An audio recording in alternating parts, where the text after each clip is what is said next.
So you better hold out for your Prince Charming neurosurgeon who also played for the Dodgers, makes $500,000 a year and dinner, while he makes you feel seen, smiling because he can't believe he found you while you're sipping Yellow Label with your girlfriends at the salon talking about how much his mom loves you.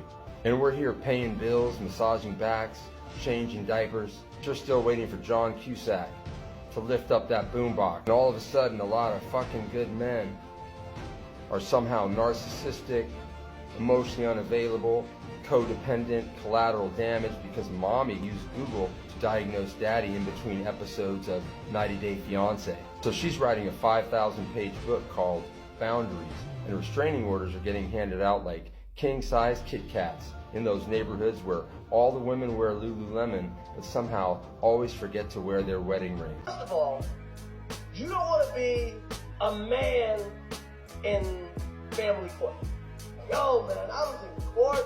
That shit was scary, man. Like, to not know if you're gonna be able to fucking see your kids. You guys waiting for your exes to take responsibility, say they're sorry?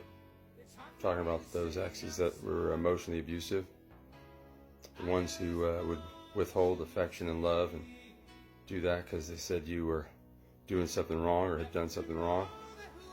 Ones who give you guilt trips and deny things that you knew were true, make you doubt yourself. Are you waiting for them to apologize to you guys?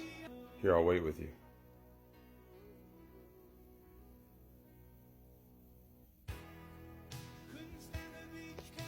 Practice the gray rock method. Essentially just be boring, shrug and nod. Okay, shrug and nod, be boring. Don't ask any questions other than the ones that are absolutely necessary. Don't engage. Some parents talk about prioritizing their kids, but then they focus on their own happiness, thinking that that will then be best for their kids. I'm not sure if that approach actually benefits kids long term. It certainly justifies the happiness pursuit though. I'm talking about parents that are leaving because they say they're unhappy, thinking that once they find they're happy, their kids will be better off for that. Just be real with what the intentions are, instead of hiding behind the prioritizing the kids thing. Parenting and being in a long-term relationship and doing all the things that requires is just fucking hard.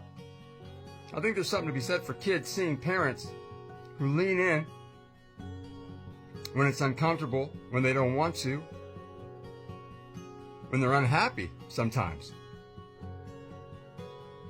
and seeing them work through that. You're just trading husbands and kids like car parts and coffee.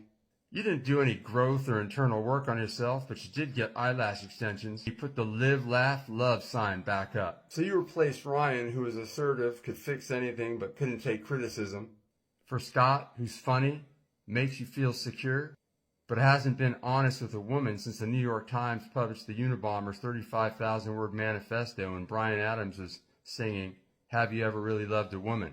Scott hasn't. Meanwhile, Ryan has been helping raise Ashley's kids ever since Ashley told Matt she could do it better on her own. And Matt ended up with Amanda, who has 3 kids of her own. So keep doing it on your own, mama. It's more likely to happen. Your second marriage is successful, or I somehow find myself helping raise your second ex-husband's kids. Divorce coaches for moms, they use words like badassery, lots of smiles, and oh hell yeses. Once that divorce is final, be sure to celebrate.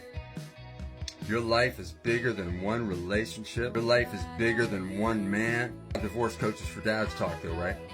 They say that your world is going to go really dark.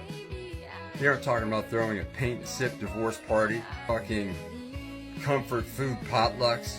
It's survival talk, like all of a sudden we're on a fucking episode of Alone. Culture, the conversation, the landscape is just very different. Get off the exhausting and expensive high wire act that is trying to be the best provider you can, trying to be the best mind reader you can, trying to do all the things around the house and all the things for the kids you can, trying to do enough of all the things so she thinks you're a keeper. But here's the thing, look, she may have the car she wants, the house she wants, she may have beautiful kids, the kids she wants. But if she is so disconnected from gratitude, which seems to be pervasive in America, the land of it's never enough, she'll drop kick your ass anyway. And I was making decisions that just weren't, that just didn't work for her. And that erodes trust. Maybe we went on one date in 5 or 6 years. One date.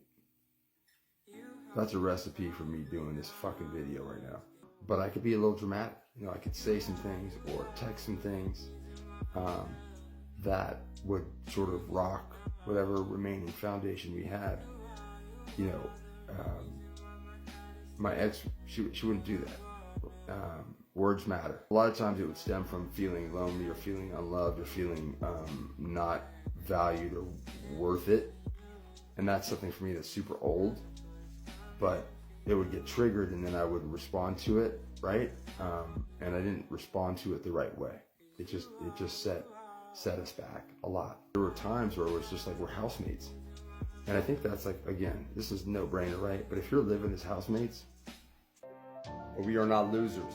Because I've seen people who lost in divorce, and I've seen them in the lowest depths, and I've seen them crawl out of the dark.